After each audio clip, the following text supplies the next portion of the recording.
I had to go back and understand how I got here right now today.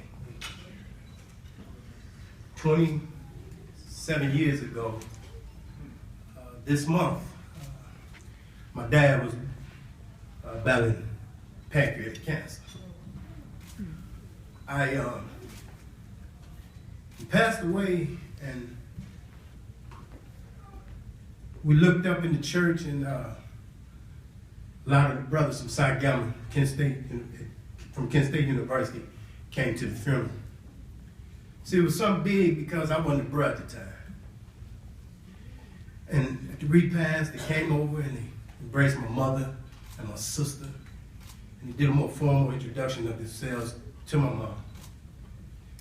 My mom turned to me and said, "Dale, baby, who them boys?"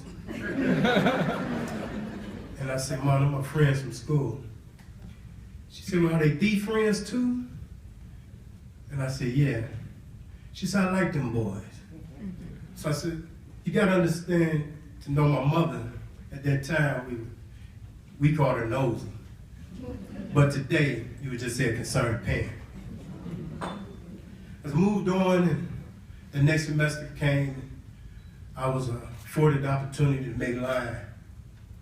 I never forget, I wasn't quite there. So I just buried my dad a month prior, and never forget, we were in the library, study tables, and a brother by the name of Philip Watson was my sister Dean of Pledges.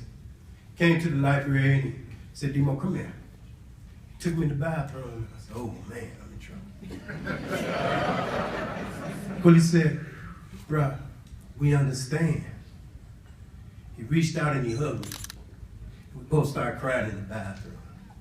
At that point, I got my head together and moved forward. From that point, we going through the process, and probably over 100 times, several hundred times, we always were here. It's harder to be a brother than it is to be a lad. And I said, "Well, why don't y'all trade places with me?"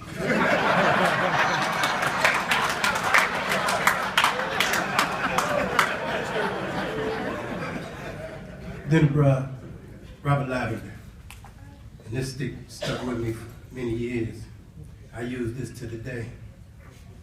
To this day, he said, "It's a small sacrifice for a lifetime of happiness." He said, "If it takes you 2 weeks to finish this program, if it takes you 20 weeks to finish," he said, "and if you live 50 years, he said, the benefits that you're gonna have for that small sacrifice," he said, "man, it's equivalent to a grain of salt being thrown in the ocean." So I said, wow, that's powerful. That was motivation for me. So we're moving forward, and our Dean of Pledges, Brother Justin Willis, he just instilled in us, he kept staying on top of us. He said, somebody's gonna be on the exec board of Black Greek Council.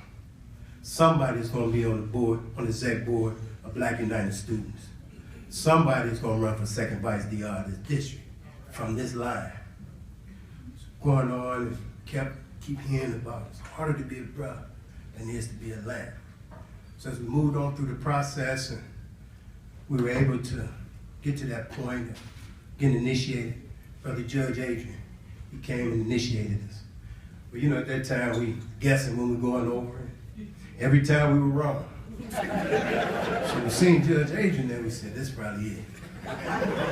So at the end of the ceremony, Judge Adrian said, "Now it's time to work." I said, "Oh, bleep." So we move on, and never forget, we're in Charleston, West Virginia. Brother McDowell walks up to me, and we're sitting at the podium, was at the Founders Banquet. Never forget this.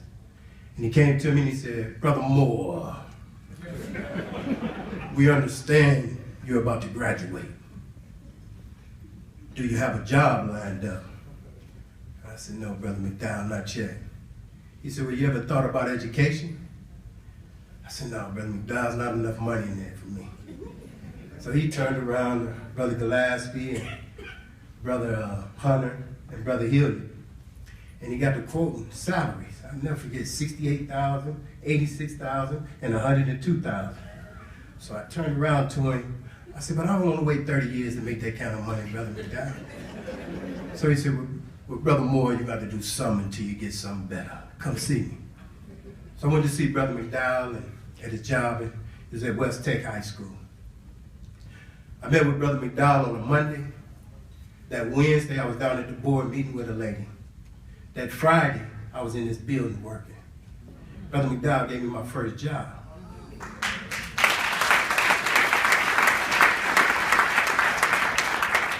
So as time moved on and these relationships started building and different positions that came about for us within the fraternity, and I was second vice, and I moved to undergraduate immediate rep on the Supreme Council. Never forget when I got off the Supreme Council, I said, I'm tired. Chill out for a minute. That same brother, Robert Lavender, he said, bro, what if the founders did that? He said, what if they took a break? He said, look at the older brothers that's running things in the chapter. So never forget, me and Lamar, we sitting in the back of the room at the district meeting, and we looking at the Rufus Herds and the Johnny Tubbs and Bobby McDowells and the Judge Hadrians. And we understood how they was keeping Zeta Omega moving.